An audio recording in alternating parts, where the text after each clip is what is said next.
அப்பளம் போட்டதுக்கப்புறம் மீதி இருக்க எண்ணெயில் இப்போ நான் கொஞ்சம் வந்து சில ஐட்டம் சேர்த்துருக்கேன். என்னன்னு பார்த்தீங்கன்னா கடுகு, ஜீரகம், இஞ்சி பூண்டு, பச்சை மிளகா இது எல்லாத்தையும் போட்டு வதக்கிட்டு இருக்கேன்.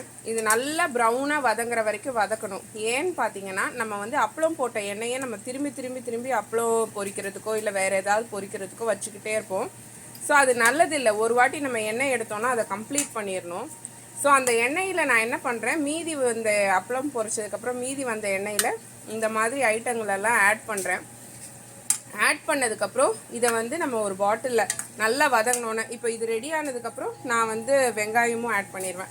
வெங்காயமும் நல்லா வதங்கினதுக்கப்புறம் இது நல்லா சூடு போனதுக்கப்புறம் நம்ம ஒரு கிளாஸ் பாட்டிலில், இந்த மாதிரி ஏதாவது கிளாஸ் பாட்டிலில் இதை நம்ம ஸ்டோர் பண்ணிக்கலாம். நம்ம என்னைக்காவது அவசரமாக சமைக்கிறதுக்கு சோம்பேறியாக இருக்கிற அன்னைக்கு வந்து இதில் ஒரு கரண்டி எடுத்து போட்டுட்டு அரிசியையும் நல்லா கழுவி எடுத்ததுக்கப்புறம் இதிலையே சேர்த்ததுக்கப்புறம் வேணும்னா அரிசி பருப்பு சாதம் மாதிரி கொஞ்சம் பருப்பையும் போட்டு குக்கர்லேயே ஒன்றா வச்சிடலாம்.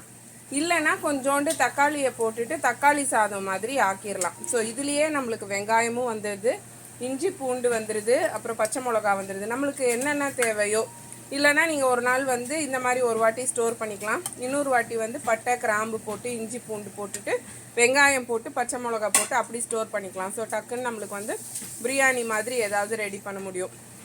ஸோ இந்த மாதிரி எண்ணெயும் நம்மளுக்கு வேஸ்ட் ஆகாது, ஆயிலையும் நம்ம திரும்பி திரும்பி வதக்கிறதுக்கு ரொம்ப ஹீட்டுக்கு நம்ம கொடுத்துக்கிட்டு இருக்க மாட்டோம்.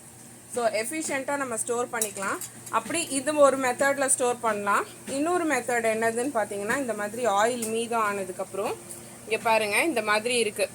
ஸோ இதை வந்து நம்ம வந்து விளக்குக்காக வைக்கலாம். அகல் விளக்கு அந்த மாதிரி விளக்கில் நம்ம இந்த எண்ணெயில் கொஞ்சோண்டு ஏதாவது அரோமா ஆயில்ஸு நம்ம இதோடு சேர்த்து வேப்ப எண்ணெய் இல்லைனா ஏதாவது நல்ல ஃப்ளேவர் வர மாதிரி ஏதாவது ஆயில் எடுத்துகிட்டு விளக்கு வச்சோன்னா நம்ம இந்த வேப்ப எண்ணெயெல்லாம் வச்சு வைக்கும் போது வீட்டில் கொசு இதெல்லாம் வராது. வேறு ஏதாவது நல்ல அரோமா இருக்கிற மாதிரி அரோமா ஆயில்ஸ் யூஸ் பண்ணோன்னா வீடே நல்லா ஃப்ரெஷ்னராக இருக்கும், ரூம் ஃப்ரெஷ்னர் மாதிரி இருக்கும்.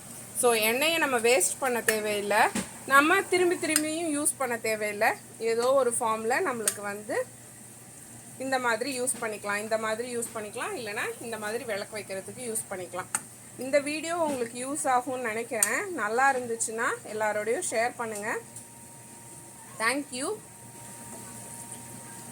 இப்போது பார்த்தா ஓரளவுக்கு வதங்கி வந்துட்டுருக்கு, ஆனால் நான் இன்னும் கூட கொஞ்சம் வதங்க விடலான்னு பார்க்குறேன்.